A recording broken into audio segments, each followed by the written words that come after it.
So the system in and of itself is more like firefighters. The house catches fire, those firefighters are there, they put out the fire. But what we really need is we need a system of healthcare that are architects that are looking Yeah. at the overall building and design of the house. And I think that that's what we see more and more when we see a functional medicine and this kind of this progressive movement in the healthcare sphere that is providing tools and knowledge and coaching in this space to really help families get healthy from the inside out.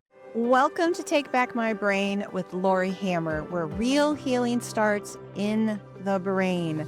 I'm Laurie, a functional nutritionist and mom who's walked the path from anxiety and burnout to clarity and calm.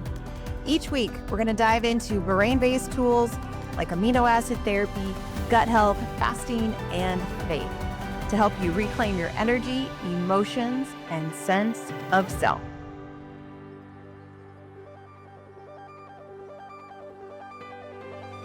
Hello, everyone. Welcome back to Take Back My Brain. I'm your host, Laurie Hammer, and today I am joined with Dr. Dusty Hess.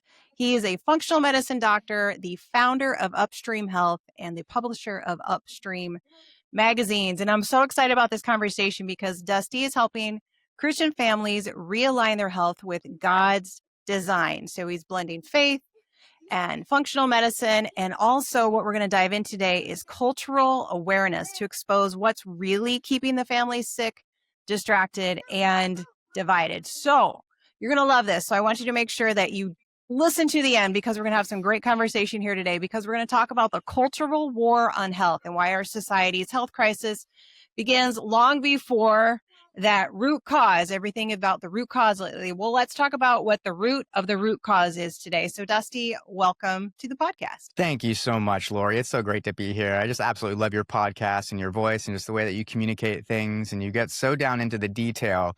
And I absolutely love that. That's what I love to see is people really getting down into the detail and trying to figure out those root causes, but also having the awareness for everything else. So thank you so much for having me. Oh my goodness. It's my pleasure. I always love having you. And those of you who have been listening before, you're like, hey, Dr. Dusty looks a little familiar. Yes, I had Dr. Dusty and his wife, Rachel, on here a while back. So you can scroll up and find that episode as well. And you might want to catch that too. But we're going to dive into the cultural war today, which I am super excited about. So you talk a lot, Dusty, about like families not feeling like free, right? Like something's off.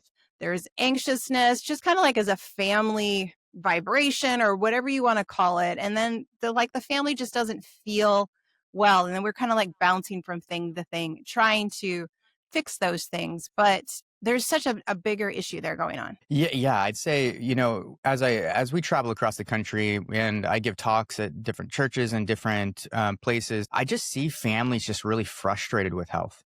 Like the vast majority of families out there, especially Christian families, you're looking at the healthcare system and it's almost like this distaste. Like the health system, they don't have my best interest in mind. My doctor doesn't have my best interest in mind. They're just trying to push pills, and it almost becomes this like conspiracy theory, that they're all out there to get us and keep us sick and push these pills, and so it becomes like this animus. And I really don't believe that that's just the heart and the Holy Spirit speaking. That's like, that's not love, joy, peace, patience, kindness, goodness, faith, most gentleness, and self-control there. That's a whole mess of frustration, fear, and anger.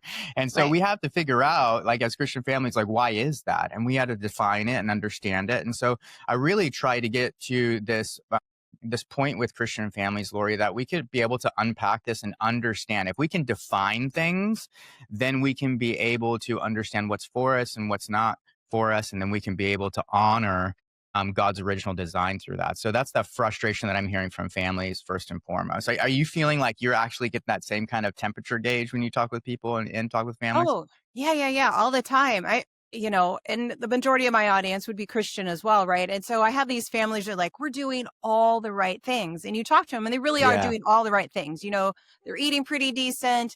They have their own family culture of like Bible study and all those things. And they exercise and they do all these things, but something is still off. And then there's this kind of like underlying fear of so many different things going on. So yeah, I see that all the time too. Yeah, yeah. I mean, the fear is real, but the more we define it, the more we understand it and how it's built and where it's come from, the more we can really free ourselves from that fear. And then we can get back to truth. So if we look at a system that isn't really built for health, it's built for maintenance, Yeah. right? And Yeah. so when we see it, I love the analogy of firefighter and architect. So the system in and of itself is more like firefighters. The house catches fire, those firefighters are there, they put out the fire. But what we really need is we need a system of healthcare that are architects that are looking Yeah. at the overall building and design of the house. And I think that that's what we see more and more when we see a functional medicine and this kind of this progressive movement in the healthcare sphere that is providing tools and knowledge and coaching in this space to really help families get healthy from the inside out. And so Right. we have this kind of parallel, but in the same kind of sphere, you have different types of doctors. And so you have like a medical doctor, a DEO, you have a DC, you have an ND, you have all these different doctors that have different backgrounds and different educations. And this is where we define this, Lori, because a lot of people don't piece these together. Is you Yeah. have all these different these practitioners and healthcare workers, and all of them came from somewhere, right? They got Right. education somewhere. And so when we see where they came from, what their education was, what their curriculum was, how they learn things, what their perspective is, what their philosophy is, we can see how they end up on the other end. And this Oh is yeah. really important because that philosophy is going to ultimately determine how they're going to react to things. And so if they're trained a certain way and they're put into an environment to be able to give a certain service in a certain way, and they're put into a hospital, for example, and they're trained to be firefighters, we Hmm. can't demonize them Right. for not trying to be architects. And so the hospital system is very important for, let's say, emergency care, Oh, acute care, but absolutely. when it comes to creation care, we really need to find a health team that wraps around us with the right background of doctors that will help serve God's original design and really help us get healthy from the inside out, trained as architects, not firefighters. I love that analogy, the architect versus the firefighter, because when you do look at it that way, I know a lot of MDs, I know a lot of DOs, I know a lot of people in, the mainstream medical system that they're there because they love people and they want to help people. Like, Absolutely. they're not there because, they're making a ton of money off of, people being sick. I mean, that's their job and they're paid for that, but that's not their worldview as to why they're in there in the first place. They Right. really go in, like when I went first into nursing, I thought, this is where I'm going to make the most impact. I wanted to be a psychiatric nurse. And I thought, this is where it is. And I went in there with Hmm. the right heart, the right mind. And, eventually I found out that that's not where God had called me to be. And that wasn't where I was going to make the most difference. But I went in there with the right heart and I was trained in there. And it took a while to unwind, that worldview because it just Yeah. felt off, right? Absolutely. Yeah, and I would say that I have met so many healthcare professionals in that emergency sphere that are very frustrated because Yeah. they went in with the intention of actually trying to really help people get healthy. Where, if you went in with the intention that you want to be a surgeon, you want to save lives, then Hmm. you probably, you're pretty happy with where you're at and Yeah. you feel very fulfilled. But there are a lot of frustrated doctors out there that feel like they're handcuffed, and nurses and just healthcare practitioners in general, that they're just as frustrated as us, and they've left the system. They've gone back to school. Hmm. Doctors, practitioners, nurses, they start getting into other fields of functional nutrition, of functional medicine, of Right. looking at the different ways to come in and actually make a difference in getting people healthy from the inside out. And that takes more education, in case coming out of that perspective and that curriculum that you came from. So where the rubber meets the road is the ones that say, oh yeah, a lot of people say we don't have any nutrition education, and we don't have their best interest in mind, but I really care about getting you healthy just like everybody else. But nobody, no, when people come into my office, nobody wants to change their diet or change their exercise, this, that, or the other. I don't have time for that. So I have to just use the medications because nobody wants to do anything else. It's like that's not truth at all. No. Absolutely. You've created a space that doesn't allow for them to get the attention and the overall accountability, and you're not also aligning with their values. And so if people want to get people healthy and they're in that emergency care system, you have every right and potential and possibility to get out of that system, to go back to school, to get a different education that will exemplify what you've educated yourself previously, to a degree of getting to the root physiologically of some of these issues and then helping people in that frame mind. So that's where I never give them the excuse of saying that they are there to actually get people healthy, but there is a wide open door that they There is. can leave to be able to join the team of actually getting people healthy. The science didn't fail us, the culture did. And so when Oh, we yeah. step into this other space, Laurie, of really wanting to change people's habits, we have to look at the biology and the physiology and start working back from there. And that's the worldview and the cultural belief of what we truly believe in, Mm, and what will take action from those beliefs. And that's what can never exist within the healthcare system today. And that's right. why healthcare can never really exist there if we're dealing with belief subsets that will turn into habits. Yeah, for sure. I mean, because we've sold out to comfort, right? Absolutely. I mean, and I really think that that's slowly killing us because we're all about we don't want to be uncomfortable. You know, if Right. anything feels off, we're like, how do I band-aid it? How do I medicate it? How do I fix it? It's And so true. we've normalized dysfunction, right? And we've embraced it, and then we've Right. embraced the band-aids to go on top of that. So I was thinking about like my great grandma, she would every single day, she lived to be 101.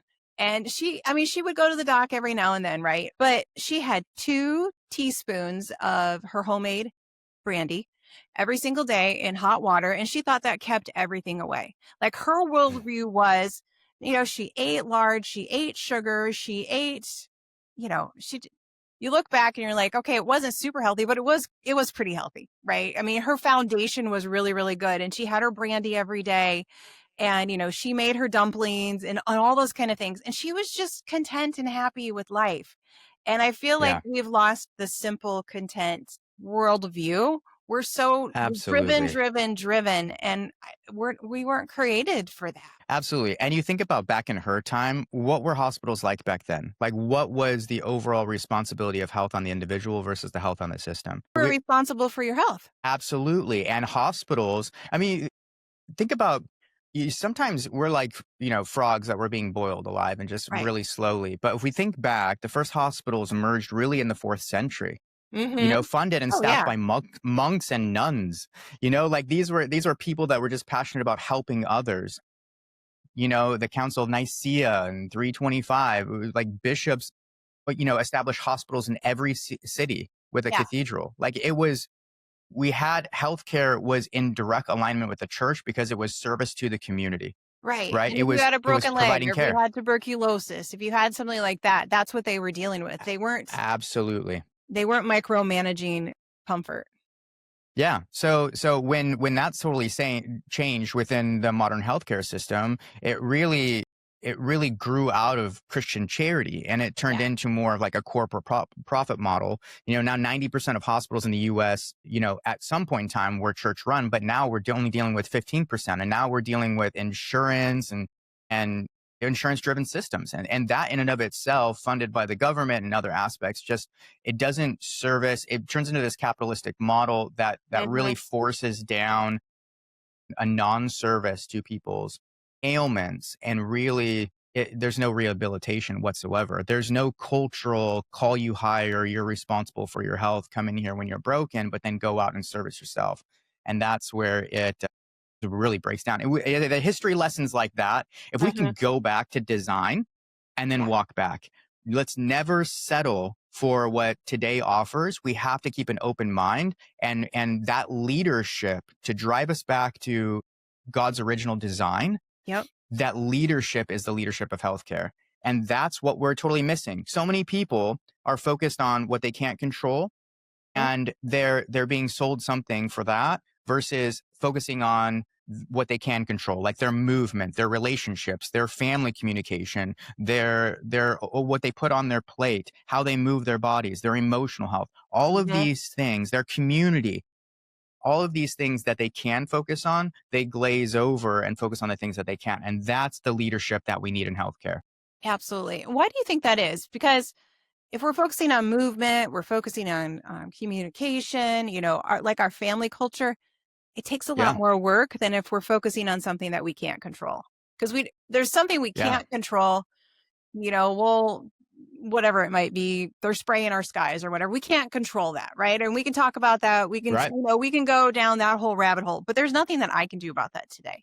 What I can Yeah. do is, feed my family well, move with my family, love my family, have a peaceful environment for my family to thrive in. That takes a lot more work, Dusty. Oh, absolutely.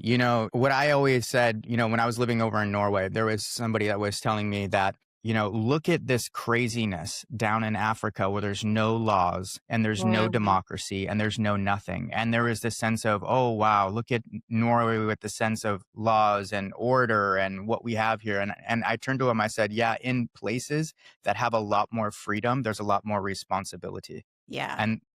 And that in and of itself, you look at America with so much more responsibility when we have more freedom. You have to think about your insurance. You have to think about all Mhm. these different things. And as what people start complaining about, and they want more control from the top down to tell them what to do or make it simpler. And this is where we start to lose that overall freedom or that overall establishment of our own independence. Yeah. And when we see that within the culture of the family, there's no difference because what we really see is the culture that we prepare ourselves is going to be separate from what the world has to say. And this is where this type of healthcare, you have to have skin in the game, which everybody listening to this knows that you have to have skin in the game. You Yep. you have to have those habits. And you see the way that your grandma lived, right? Mhm. In those situations, she had her habits, she had her morning routine, she had things nailed down, and that consistency is the way that the body's designed. You see the physiology and how things really work through all of these systems. The more we have those systems and the more that we have those rituals that really come back to healthy habits, those are all rooted in our beliefs. And so if our family doesn't have an establishment of belief, Right. and there are so many different cultures out there that have different beliefs. And Right. I'm not speaking for all other beliefs, but when I'm speaking on behalf of a Christian family, when we look at our beliefs have values, and those values are very important to us. They should be. Right. And so through those values, we start to prioritize those values. Let's say faith, family, and health with like Mhm. a subcategory of finances, right? Mhm. So faith, family, and health. At that time, we prioritize things and actions and thoughts and family interpretations of faith, family, and health in a way that we prioritize time for them. And then we take that prioritized time turns into action on those topics, and those turn into habits. And that's what we saw. Your grandmother prioritized Mhm. XYZ and when worked through that. And everybody's looking back to say, I don't know what the success of me hitting being a centenarian is, but because it all looks different for everybody else, Sure. it's a personalization, but there has to be a root in an identity that comes back to a belief subset that you have for your family that will ultimately determine what your actions are and what your actions aren't. And it's going to look different from different culture to culture. But in this healthcare system that we have, in this not emergency care, but creation care, Right. your family's either going to have a belief subset system, or it's going to sway with the way that the world is going to drive it. Right. So, how do we get into this creation care? How do we solidify that into our families? Yeah, I mean, creation care in and of itself, we have to, similar to the history lesson, we have to go back into understanding how God created the heavens and the earth, how God created our soil, how God created food, how God created vegetables or roaming animals. We have to look at the original design of physiology and cellular structure. We have to look at our mitochondria and the way that it communicates to the rest of our cells. We have to look at our emotional health and what we were designed to be and how those nutrients will play a role with an absorption. We have to understand that there was a designer and there's order to all aspects. And the more we come in because of the little bit that we know and try to control it, the more we're going to run into issues later on in trying to fix it. And that's where we're at right now. True. That's where we're at right now. There's so much chaos going on, and it baffles me because whenever I try to explain something to somebody, like, infertility, they're always saying like, I need to be on this injection, or I need to do this hormone replacement, or I need to do this, that, and the other. And then I explain all the dissonance, and they're like, oh, well, what can I do with any of that? I mean, my air is tainted, my water's tainted, my, my relationships are tainted. The way what I eat, like on every corner, is tainted. Like, I can't do anything anyway. So I just have to succumb to the solutions out there. And this is the biggest issue: is in order to understand where we're at, we have to understand where we came from. Right. And then we have to work hard at creating a difference and saying what our boundaries are for our families, and showing and teaching our kids, the next generation, what the overall interpretation of God's design is, and not allow the world to define that for our future generation, but allow us to be able to have enough knowledge.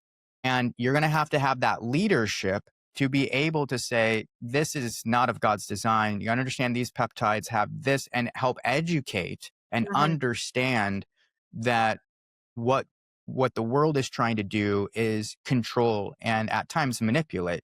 Yeah. But the overall fostering really takes leadership to help you decipher whether or not you're stewarding your bodies well, or you're trying to control your bodies to have an outcome that you wish to have. Yeah. Yeah. It's so interesting because it's so easy to get caught up in the cultural war, the cultural conversation, because I feel like chaos sometimes just feels easier. Instead of going back to, the rhythms that God actually created. I was talking with a lady the other day, and she's not a client of mine, but we were talking about infertility. And she was saying that her doc said, well, you're not going to get pregnant until you actually slow down and sleep. And she's like, it can't be that simple. He goes, it really is. And this was just, a mainstream doc. This wasn't a functional guy. This was, an endocrinologist, and she was there for infertility. And he's like, you have to sleep.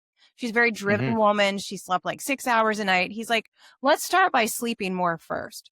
And she goes, well, because I wanted to see, my firstborn's face. I said, okay, fine.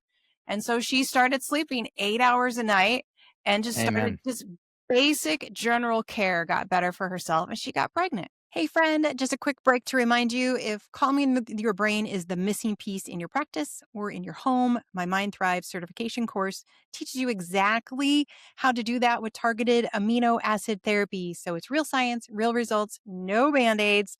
Enrollment is now open. Link is in the show notes. So back to the show. Yeah, amen. You look at that. The more we know, the more that we realize we know nothing. And what's the irony in this whole situation is, it's so easy to get into, as doctors, to know enough to feel like we have the power to control the body and manipulate it the way we want. We know enough information to be able to change the biology and create an outcome. Yeah. But ultimately, where science is going, if it's not this isn't an information war. In healthcare, the future of healthcare isn't driven by science; it's driven by culture. Right. And so, if we're looking at, there's so many doctors that I've talked to recently, and even in this situation, that we know enough to realize that no, this isn't a pill thing. This is actually just, we need to slow down and realign back to God's design, but they don't say God's design. And I think that this is the point where we need to stand up as Christians and start declaring God's glory.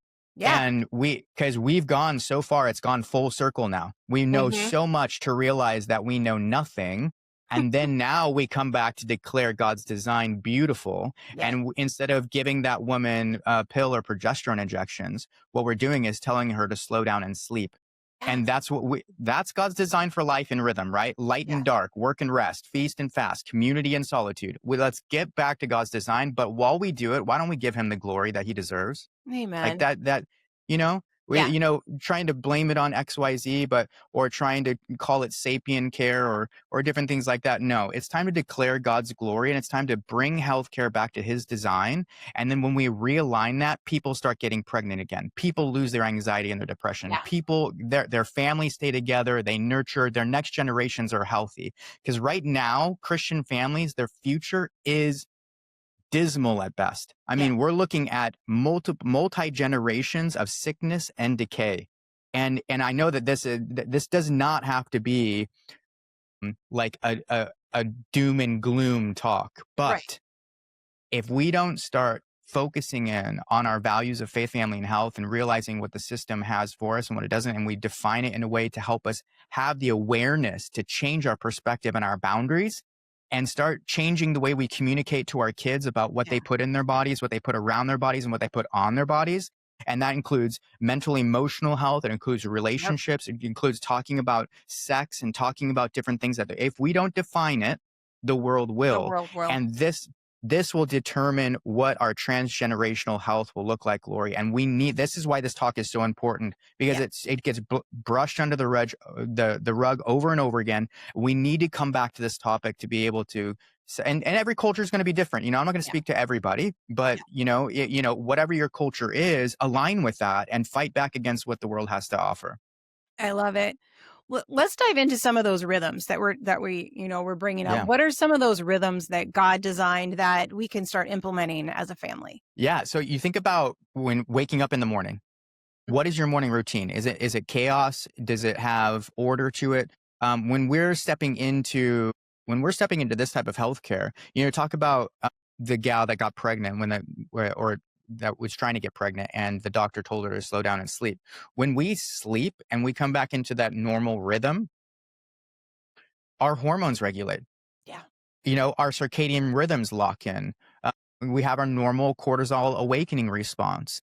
That then shifts down to be able to allow for a serotonin to be able to build up more melatonin within the pineal gland. And then the melatonin is released in the evening. We have like this deep rest and sleep. And that then stimulates our brain and the rest of our body to get into a parasympathetic mode for rest, digest, and healing. And so these rhythms are so important to be able to put our families in with expectation.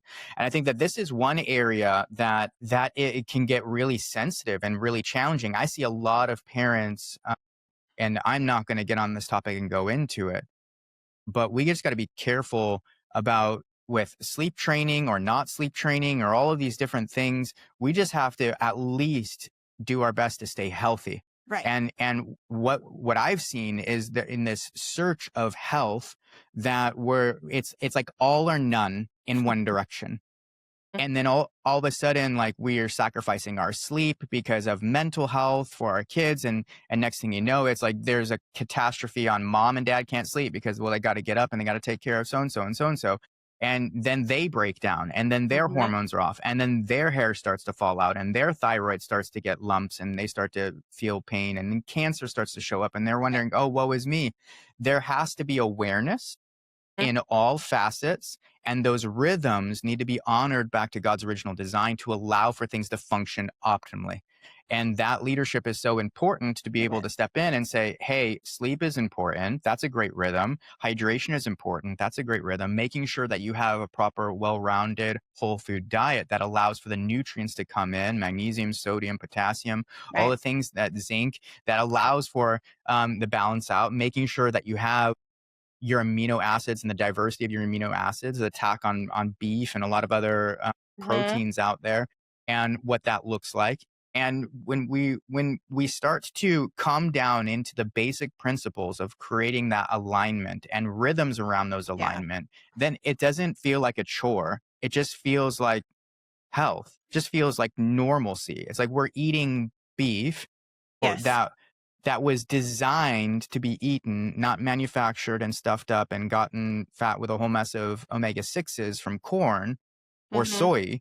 Right. But what we're trying to do is realign our family's health back to God's original design. If you use that as a litmus test, that will create the rhythms and the overall structure for your day, and you look at it biblically, there are so many different rhythms within the Bible that we can adhere to Yeah. and that we can learn from that will help you along the way. Yeah. And we're not trying to be dogmatic either. So anyone listening, it's not like, you know, this way or the highway, but taking a look at your family and going, okay, let's start with one thing. And maybe it is the sleep Yeah. thing. A lot of times I see families that are they're just constant. They've got 4 kids and everybody's in 27 different things, right? So each kid has, Mm. 3 different sports, and they have music, and then they have the play, and then they have to go to school, and the school says, "Hey, you have to come in on Sundays because we don't have any the week is full, so we have to take over your Sunday as well."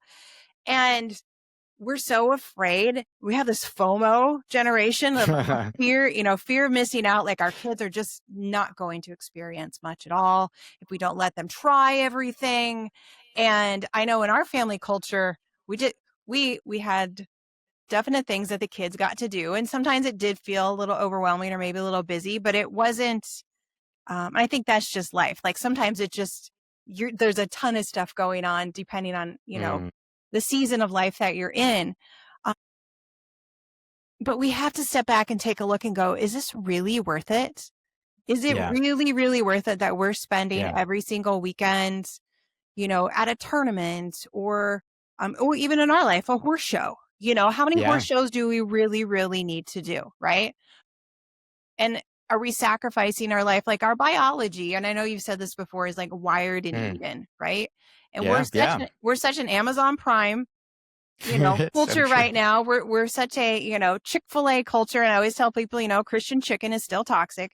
So, I mean, we have to make Yes. the decision because it can be labeled well. It looks pretty, Yes. but the inside of the cup is still super dirty. And I think that's where our health is falling down because the outside looks really fun and great and we're doing it all. We're not missing out on anything. And but we're missing out on so much. Yeah. No, I mean, you nailed it. I mean, we're praying over chicken deep fried in seed oils and we're calling it sanctified. Right. I can't do Yeah. it. Yeah. Yeah. Yeah, yeah, no, and just the awareness. I think that awareness, and you touched on a thing with legalism, and this is something that I feel can sink the ship. Yeah. And Oh yeah. I really, really, really want to emphasize this. There is a big difference between legalism and stewardship, I right? love that. Yes. When we're talking about stewarding our families well and setting up boundaries, this isn't legalism. This is about seeing God's original design for, like, when we're talking about seed oils, we're talking about fats. Why do we have to say good fats? Why do we have to say healthy fats? Yeah. Just Why are fat. bad fats there? I mean, we should Yeah, just have fats. Yeah. I want somebody to go out to look up healthy fats. Healthy fats are just fats found in nature. Right. Yeah. Okay. And understand the physiology and how the body processes fats as energy, and the overall not eating all the time and allowing for our bodies to get into a fasting state, which then utilizes, liver producing ketones to be able to break down fats for energy. And we use that for energy. And through that process, that helps clean the brain, that helps be Mhm. able to decrease inflammation. It helps regulate out autophagy and breaking down cells and creating new cells, and it cleans house. We have spring cleaning. Why do we have spring cleaning? Because Yeah. things build up. Yeah. That is the natural rhythm of the human body, and when we take it away from that, we see the disarray, and we see the buildup, and we see the chronic disease coming from the inside out. And that's where we need to have the proper leadership and the proper information to be able to see that. But then from that, we need the personalization to be able to come in and say, hey, like, here's some good healthy rhythms. Here's really, instead of before we start with the pill, Mhm. I'm not talking about like pharmaceuticals. It can easily be an herb. It can easily be a Yeah. supplement. And Yeah. this is then you realize, I mean, I've had so many discussions with large corporations that are out in the world right now that are literally selling their pharmacies, or putting their pharmacists through functional medicine school to be able to push supplements over pharmaceutical drugs, because there is a Yeah. culture right now where people want a more natural option.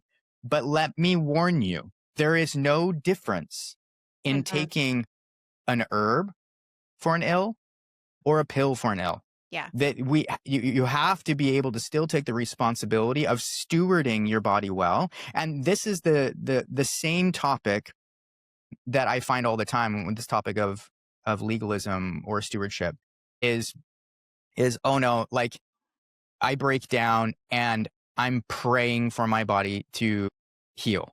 Mm-hmm. And I think that that's a beautiful thing. I think we Yeah. need to incorporate more, absolutely more faith into our healthcare system.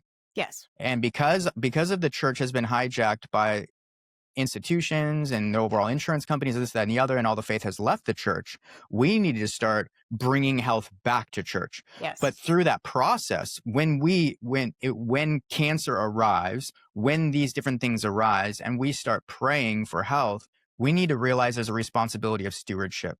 And if we Mhm. don't, if we allow for the grayness of stewardship to gray out with legalism, and we have excuses of why we say no to things, or why that chicken that's deep fried in seed oils and we pray over it to make it sanctified, like that is not a good enough excuse. Like we have to take the responsibility for realizing that that is not of God's design. And Right. the way that we're raising our cattle, the way that we're raising our food and our vegetables and our herbicides and pesticides, all of these different things, we have to take responsibility over how we're taking care of God's ecosystem the way that he designed it, and what we're putting in our bodies, around our bodies, and in our brains, and our emotional health. All of that has to come into play, and that needs to be stewardship and separating God's design from the world's design.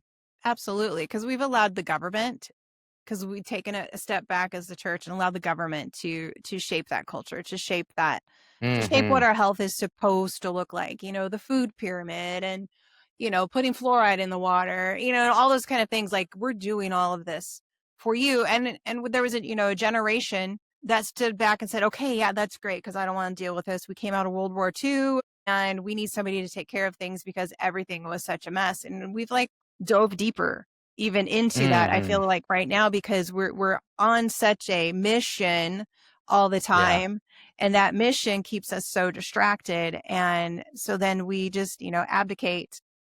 And what I want to say, like, we just kind of turn over our healthcare. Yeah. We outsource it, right? We outsource it to somebody Yeah. else. And so you and I are on the same pages. Like we don't want to outsource our education of our kids, right? We want to Absolutely. keep that in our home, in our home culture, not for control, but for facilitating what we want, how we want our kids to be raised, and what we want them to learn, when they need to learn it, when we want them to learn it. And Absolutely. so that there's nobody that understands your family better than you if you take the time to understand it, right? There's nobody that cares about your Absolutely. kids more than you, right? And so we get frustrated with all these systems. Instead of being frustrated with the systems, let's not participate in them to the degree that we currently are, right? Spot on. Spot on. Yeah. And I would say with that, when we're looking at, how families are responding to, you know, they want to live longer, right? But Yeah. are we doing that out of vanity, or are we doing that Right. out of, stewarding the body as well and setting a boundary on what that looks like? Yeah. How to live better? Like Hmm. what is that of service?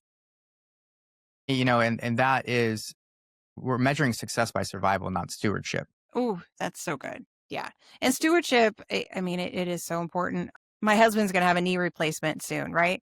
Not necessarily on the same page about it, but he's like, Laura, I just want to live life. You're like, I'm not going to worry about all those details, about the metal Hmm. in my body. And like, he goes, if I worry about him, then all that stuff's going to happen. And he's so true, right? So Yeah. he's just like, this is just the way that it is. And this is just what I'm going to do. And we're going to move on, because he's not worried about the longevity of everything. He's worried about, his quality of life and what he's able to do with our kids and our grandkids and all those kind of things. And Right. so, sometimes we may not agree on the choices of, everyone in our life, but look at the heart behind it. And Absolutely. it still aligns with our family culture, right? It still aligns Hmm. with, we're doing all these things so that we have the longevity of our family. We have the generational health legacy, where we can Hmm. just enjoy them, love them, and make the most out of everything that we have with them without compromising. You know, no, no, no. It gets really complicated. I mean, I just had a family member that had open heart surgery, Okay. knee replacement, shoulder replacement. This is becoming commonplace, and I think that we need to step back and realize that there's only so much that we can do with our unbroken bodies. Right. Yeah. We didn't have the awareness when we were younger of what we put in our bodies. Our parents didn't have the No. awareness. We didn't they Yeah. didn't know, and we're not going to put blame on them. We're not gonna No. put blame, but the more we understand, the more we dive in, when we look at our education, it's the same kind of thing. There's no difference between our faith disciplines, our spiritual disciplines, and our Hmm. family disciplines. Right. Right? And we look at those disciplines too. There's no difference between those and our health disciplines. Yeah. Yeah, I guess you could push that into financial disciplines as well, but when you look at our education and the way that we are intentional with that, we have to be just as intentional with our faith, be just as intentional with our family, to be just as intentional with our health. And it doesn't have to be overwhelming. We didn't make it overwhelming. The world made it overwhelming. Right. And through that, the process, especially the process of creating products for making life more comforting and Hmm. easier, has led us down this path. And that's the same thing with knee replacements and shoulder replacements. It's just Yep. part of life. You get into your 50s, you get into your 60s, you're probably due for that knee replacement or that shoulder replacement. But guess what? Our kids can have a different future.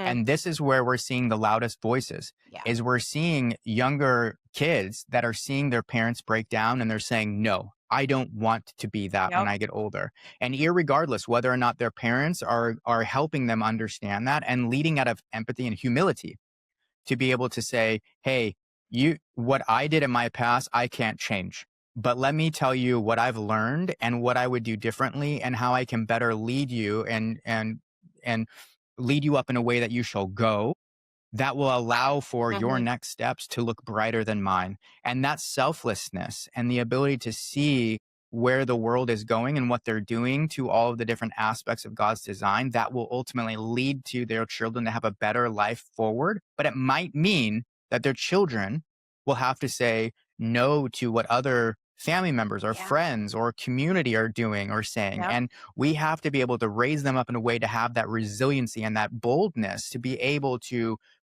believe in something hard enough and strong enough that they're willing to stand up to the status quo. And this is we're not just in a health crisis here. We're in a values crisis. Oh And if yeah. we can be able to change the values of our next generation, they will have a brighter future than us.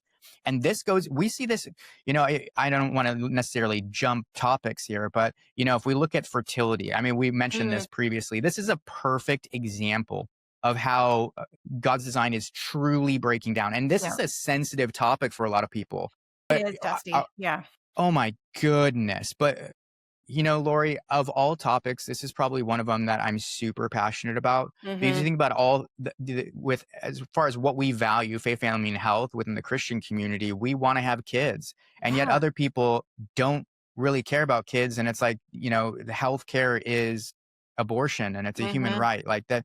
So of all subcultures that should really be having babies and should be able to take care of them and in a structure and a framework of Yeah. biblical principles that allows for them to feel loved, heard, seen, and loved.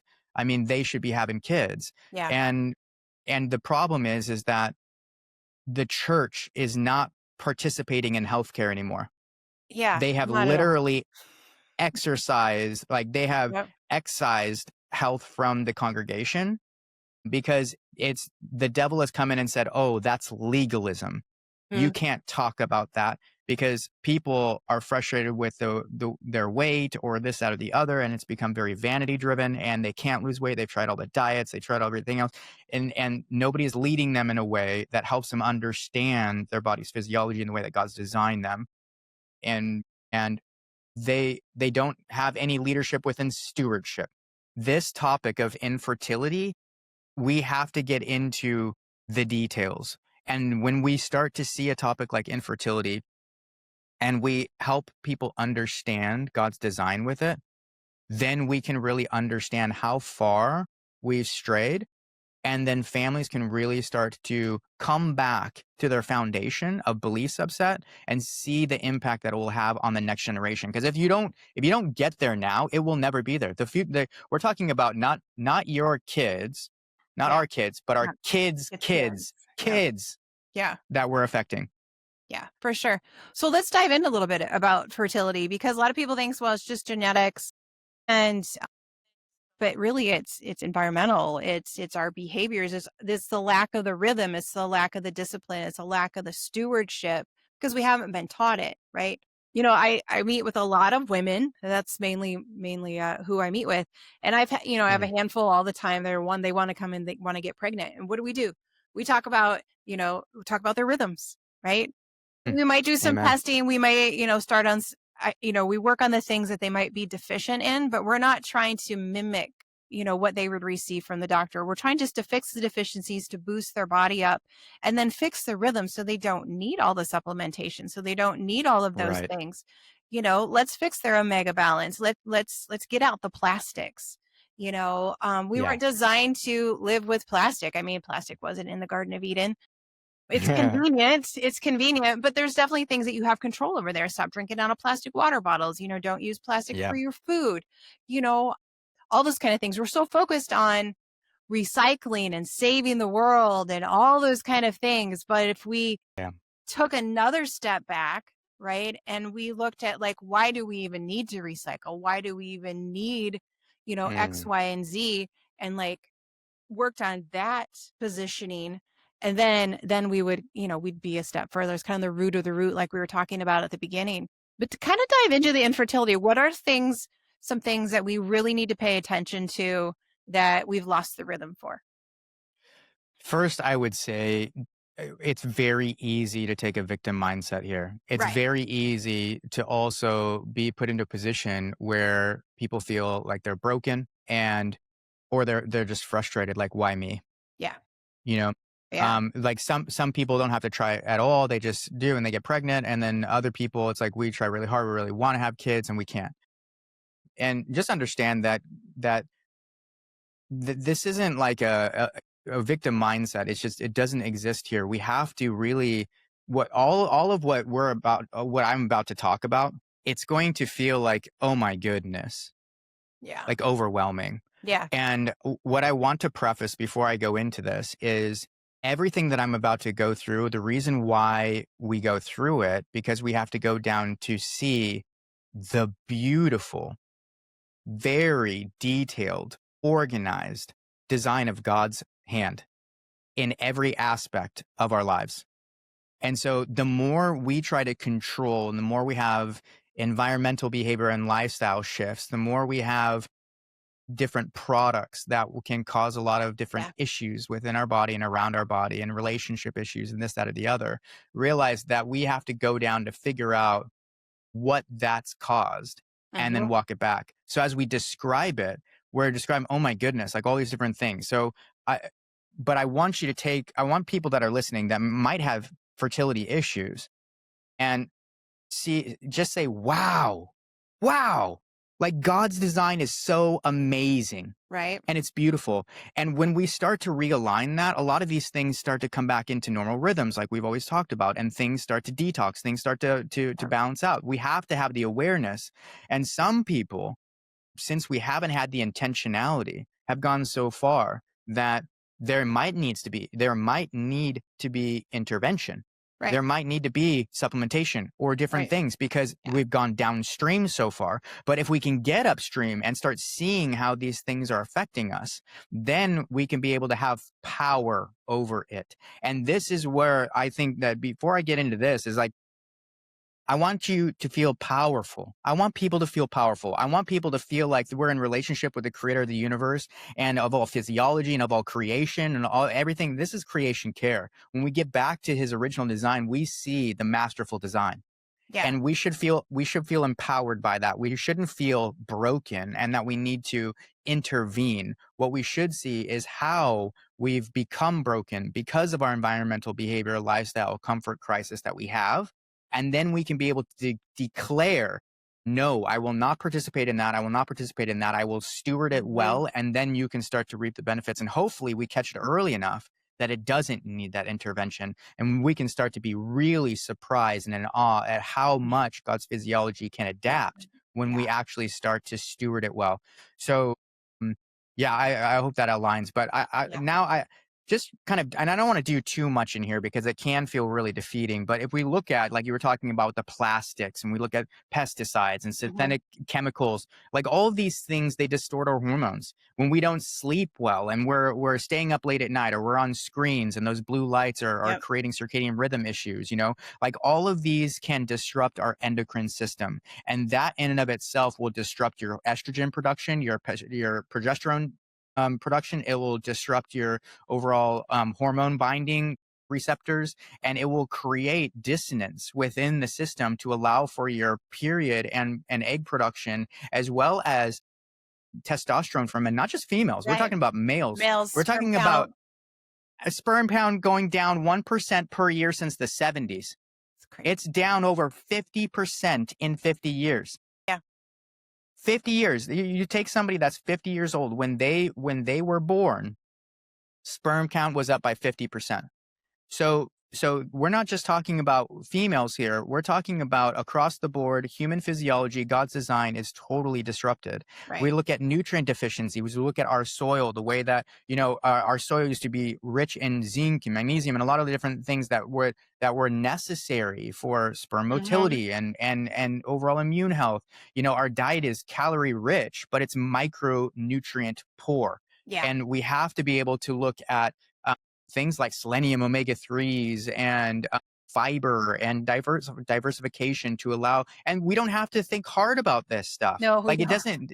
Yeah. It's not like we have to list out these things and we have to make sure that we get all these things in order, or like our Uh-huh. macronutrients on our plate. We just have to eat whole foods that aren't sprayed with a whole mess of chemicals. Like Yeah. that's the reality. Is we can laugh at what we've done to our food and our production, because it is really that simple. When we don't spray it with chemicals, and we don't manufacture it, and we don't genetically engineer it, and we don't deplete our soil and monocrop, Yeah. we can be able to have God's original design, Oh and it yeah. actually creates healthy bodies. So Because fun. all of that dissonance really Hmm. comes up with chronic inflammation. It comes up with adrenal stress and mitochondrial exhaustion.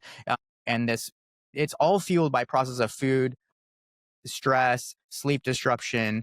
That goes into, not to bore even more, Laurie, like I have a couple more points, like gut brain connection. Like so many people hear about Yep. that, but the Yep. gut brain and hormone disruption. So HPA and HPG axis disruption, that's microbiome damage. And then we don't have estrogen clearance. So we have estrogen dominance.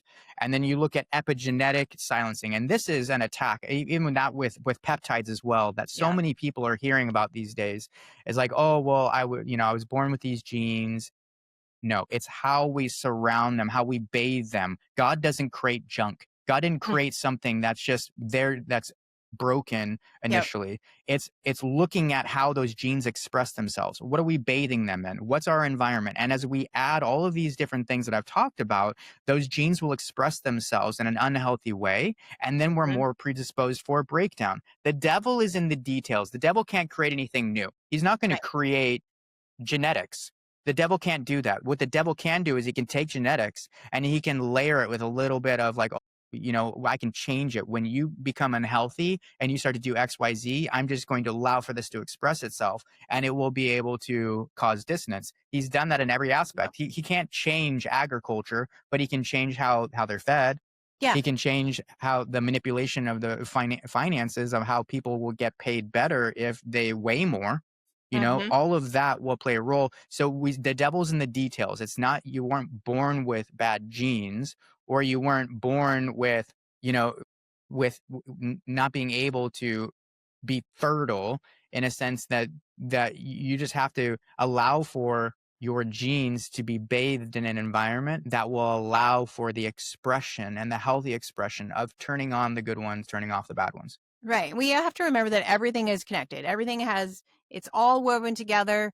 It looks messy on the back of the tapestry, but when you turn it over, it's just this beautiful masterpiece. And God created us to Hmm. be a masterpiece, right? It tells us that in Ephesians that we are his masterpiece. And so when one piece is out of order, when there's lots of missed stitches, the whole view, the whole picture of everything looks a little bit distorted. And so, that goes to, the physical health, which we forget a lot as the church. We really focus on the spiritual health, but then we have, Mhm. some camps where they're just focusing on the physical piece of all of this and, fixing, Mhm. getting all the bad stuff out and fixing your deficiencies and doing that. But then we have to go into the spiritual alignment as well. And so I think fertility, I think health in general has a lot to do with our spiritual health. And if our spiritual health isn't in alignment, then Mhm. then there's this whole state of disease going on. Absolutely. I mean, fertility is the canary in the coal mine here. Yes. It's a mirror of culture, not science.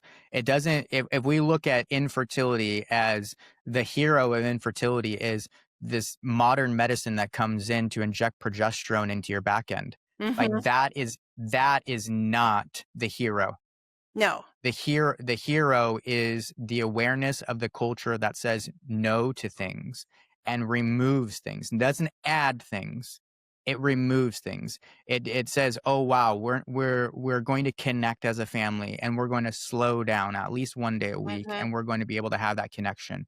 That right there can make a massive impact on the next generation just by having a little bit of that intentionality. And so the true hero here is really homes that slow down and start to say more no to things, not in a legalistic way, but in stewardship to honor the things that they value of faith, family, and health. Yeah. And when that's how we restore future generations. And if we want to have future generations, we look at this canary in the coal mine of infertility.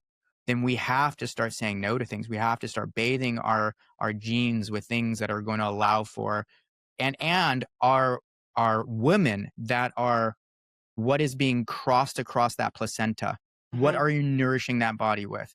And don't take this in the wrong way as if like, oh, I've damaged my kid because I vaccinated my kid, or I've damaged my kid because look, look, actions have happened, what things have happened in the past, and with the way that mothers, what you might have been eating or what you might have been doing at that time. I mean, look, there's 50, 60-year-olds that are getting knee replacements, they're getting shoulder replacements. Mhm. It's not woe is me. They understand the consequences of the separation of the design, but then we Right. can teach the next generation of how to avoid that in the future. So don't take the victim mindset. You knew what you knew, Mhm. and then you move on to focus on the things that you can control. And this should really feel like hope.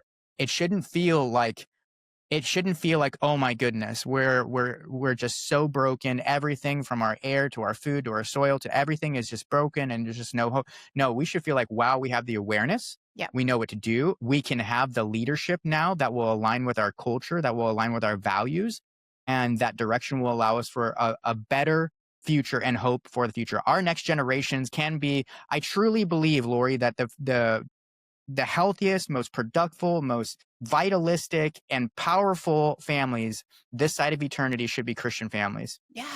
1,000%, They Dusty.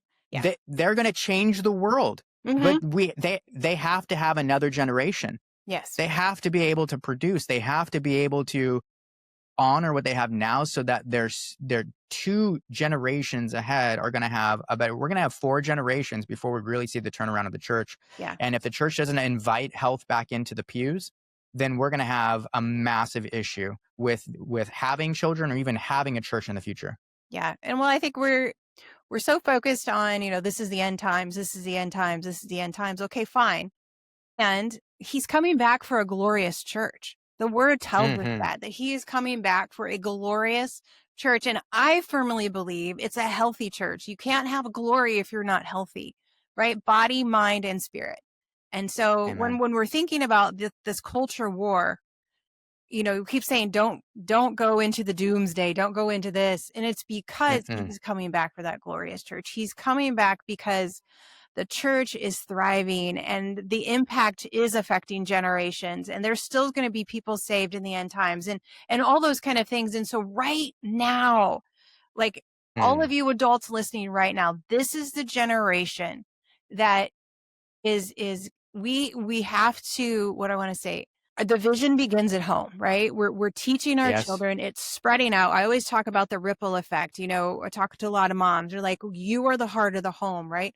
We are the heart of the culture right now. And so when the family is in alignment with who God created them to be, what they're eating, what they're doing, what they're thinking, what they're viewing, all those things, when we are in alignment, it is this huge ripple effect right? And so Hmm. we don't have to worry about all of the details. We don't have to worry about the things that we can't control. What we need to be worrying about is, are we creating that ripple effect?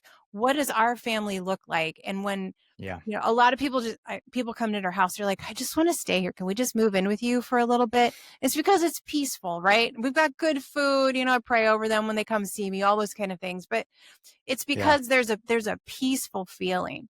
It's not Hmm. chaos. And so we don't want chaos in our home. We want this love, joy, peace, patience, goodness, kindness, gentleness, faithfulness, and self-control. We want the fruit of the Hmm. spirit that constantly ripples out from everything. When people walk past us, they're like, "Ooh, she feels different." And that's because of the Holy Yeah. Spirit. Amen. Amen. That's exactly it. That's exactly, and that is that we are in relationship with the creator of the universe. Do Hmm. you believe that? Yes. Do you have that? Jesus Christ changes hearts. Hmm. Amen. That right there, when your heart is changed, your actions change, your emotional state changes, your actions change, everything changes in our belief subset of Yep. having a relationship with Jesus Christ, because he's a heart changer, Yep. right? Yep. And then that changes culture, it changes community, it changes what your family looks like, it changes addictions, it changes everything, because when the heart changes, everything follows. Yep. And when we look at the world, what the world sells fear, because fear keeps us dependent. Yep. Okay. But stewardship, small faithful actions, really builds the freedom away from that. And that the overall heart change and the freedom and the stewardship, the way that God's called us to be able to honor our bodies and be able to honor the temple and to be able to look at that, we look at the world differently. We look at our Mhm. food differently. We look at our actions differently. We look at our education differently. We look at our family differently. We look at our community differently. All those things because of the heart change. Yeah. That's the culture driver. That is healthcare. And the moment we bring health back to church and put it back in the pews is the Mm. moment that we be able to see Christian families take back their future generations so that they can actually have pews filled with kids. Yes. And this rebuilding the culture at home is exactly what you're talking about, rebuilding those foundations and taking back control over what is already theirs. Instead of the world on TikTok or Instagram or YouTube or looking at pretty much any article out there focusing on the fear of what you can't control. Yeah. All of those different things that are constantly like, oh, well, it's this situation here, you need to supplement with this, or you need to do this, or you need to have this kind of crazy diet, or you need to, this, that, all of these different things that people are being sold in this niche market of kind of this, how capitalism has taken over the healthcare industry and niching all these. You need you even think about it from a perspective of a gym, a movement, a simple nutrient that the body was designed to move and resist things and lift Mhm. things. And we've built buildings that we walk into with machines to create resistance of different muscle Right. groups. It's embarrassing when you start to have a litmus test of God's design, and then you start looking at what we've done to it and Yeah. to try to create something to be able to supplement that. It is laughable, but that should really drive our energy for our families to be able to Right. have a hope. To Yes. have hope, we're in relationship to the creator of the universe. Like Mm. when we understand his design and we start to rely on it, we have hope. Because when we just bring it back to the original design and we steward that well, Yes. then what we start to raise is conviction, not confusion. Right. If we teach our children why these things matter, Yep. they inherit conviction. They'll carry clarity into a confused world that's trying to sell them a whole mess of things. Yeah. This is the education we need to pass on to the next generation. It's a culture of care doesn't start in institutions. It starts in families who live differently, and those sacrifices aren't easy. It's a culture that begins around the kitchen table. It Yep. spreads from your family tree, and when faith leads, health follows, because faith is led from a culture of care. And this creation care is really the future of healthcare, and leadership is culturally driven, not scientifically driven. All right. Preach it, preach it, preach it. I love it.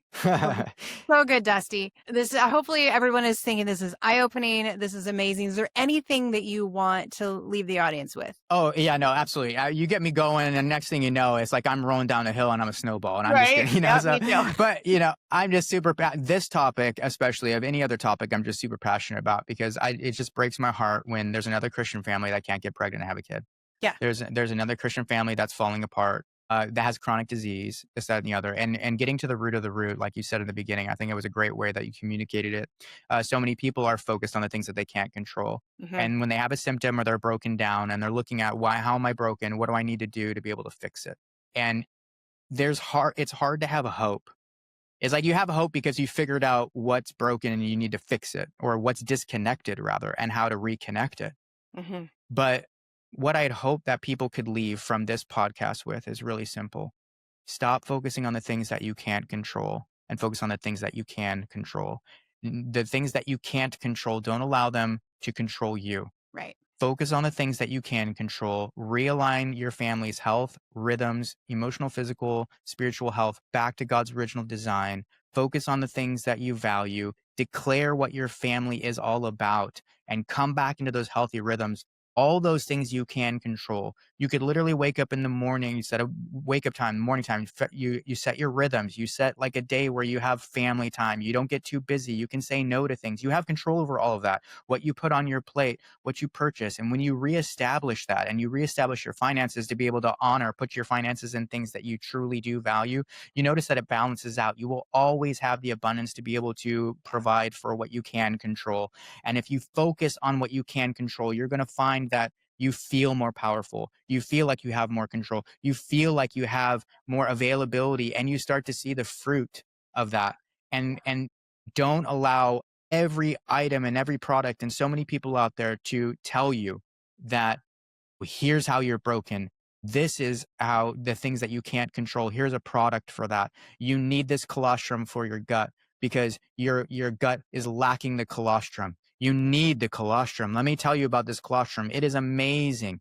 And it's not about what you can't control. Focus on how to nourish it the way that God's designed it. Put you back in the driver's seat and focus on the things that you can. And hope is so there for you. Yes. You just have to honor it. Awesome. Dusty, thank you, thank you, thank you for being here. I love this conversation. You're going to have to come back and we're going to have to chat again. If you want to find Dusty, you're going to find him at upstreamhealth.com. So make sure you check everything out there. Thank you, everyone, for listening. I appreciate each and every one of you. Make sure you like, subscribe, and I know you know somebody that needs this message. So share this message with them. God bless you. I will see you in the next episode. Thanks for listening to Take Back My Brain. If today's episode helped you connect with hope or direction, I want you to follow the show, leave us a review, and share it with someone who needs it. And if you're ready to start your own healing journey, explore our courses and our coaching programs at lauriehammer.com/store. So until next time, remember, you cannot medicate away a nutrient deficiency, and healing your brain isn't just possible, it's powerful.